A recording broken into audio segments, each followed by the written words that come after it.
Rabbi Phyllis Summer and Rabbi Alan Cook shared a story earlier this week. It goes as follows.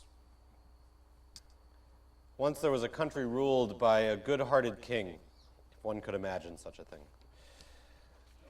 And the king, ordered that at his expense, the kingdom's slums and shacks were to be replaced by pleasant, bright houses. So all of the citizens gathered around with the king's money, and they went out, and they followed this very generous law. And the land, everywhere you look, it was prosperous, and people had beautiful homes as never before. And so the king decided to go out and inspect all of this goodness that had happened on his account. And everywhere he was greeted with great gratitude. Everybody had their new home. But as he walked through the capital city, the king found that there was this one forgotten corner, one broken down shack that housed a poor family, and so he knocked on their door. He was shocked to see that somehow there wasn't a beautiful home like there was throughout the rest of his country. How is it that you have not been given a house to live in? I gave everybody enough money so that they could build everybody else a house. The old man who lived in the house answered, "Well, the townspeople have forgotten us. They forgot to build us a house. They walked right by and didn't see us." The king said, "If my people can forget this poor person, who they see all the time as they're walking to work every day, surely they can forget me, who they never see at all. Therefore, I have to give them a reminder, so that they shall never forget what I have done for them." And so after providing that family with the home that he had provided for everybody else, the king had the shack moved to the very center of the capital city, to where the Capitol monument stood, and hung a sign. It said, "This is the kind of shack we all used to live in."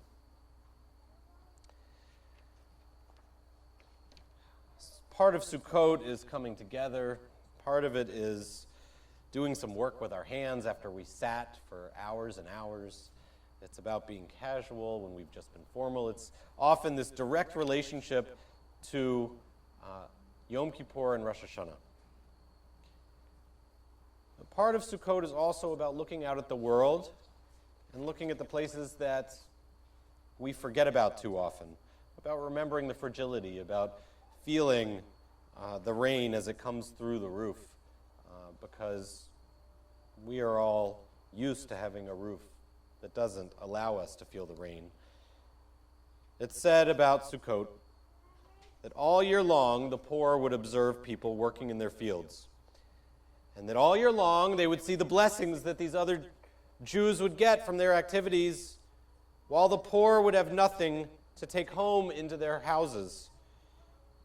And they were completely dependent on the generosity of those who had more than them.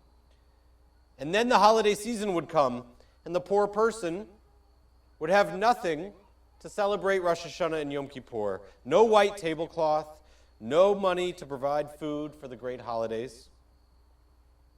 And then God supposedly said to the people of Israel, "This is why you build Sukkot. You shall dwell in a sukkah for 7 days, for when the produce of your field is gathered, all of you will leave your fancy homes and be my guests in God's sukkah, where the wealthy are no different than the poor. You'll have 3 walls covered with a roof made from what's left over in the fields.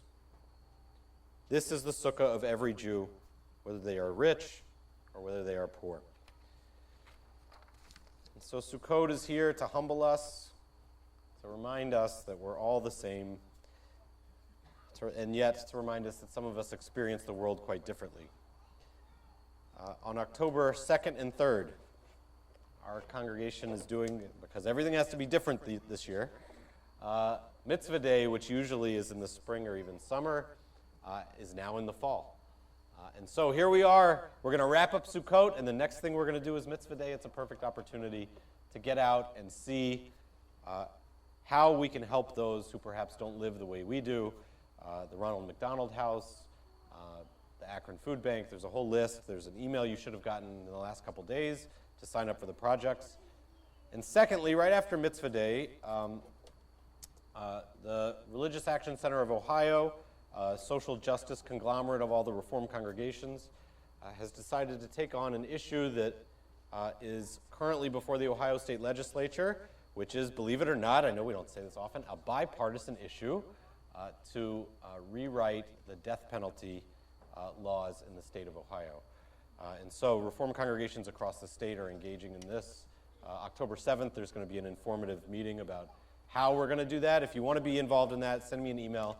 I'll get you signed up for the informational session on the 7th as we join together with tens of thousands of Reform Jews across the state and other religious organizations on a bipartisan effort in Columbus to look at this law. Again, people for whom we probably don't even realize they exist here in our state.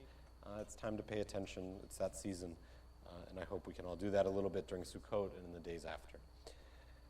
We'll continue our service, page 282, as we'll rise for the Aleinu and face east once again. Aleinu l'shabeach l'adon hakol, l'atei kedula liatzer reshit, shelo asanu k'yoyei haratzot, velo samanu k'mishpachot ha'adama, shelo sam chelkeinu kahem, v'gor aleinu k'chol hamonam, V'anachnu korim u'mishtachavim u'modim lifnei melech malchei hamlachim HaKadosh Baruch Hu. V'nemar v'haya Adonai l'melech al kol haaretz bayom hahu yiyeh Adonai echad u'shemo echad. Please be seated. It's hard to sing of oneness when the world is not complete, when those who once brought wholeness to our life have gone, and naught but memory can fill the emptiness their passing leaves behind. And yet memory can tell us only what we were in the company with those we loved. It cannot help us find what each of us alone must now become. And yet, none of us is really alone. Those who live no more echo still within our thoughts and words, and what they did is part of what we have become. We do best homage to our dead when we live our lives more fully, even in the shadow of our loss. For each of our lives is worth the life of the whole world, and each one is the breath of the ultimate one. And in affirming the one, we affirm the worth of each other, whose life, even those who've ended, brought us closer to the source of life, in whose unity no one is alone, and every life finds purpose.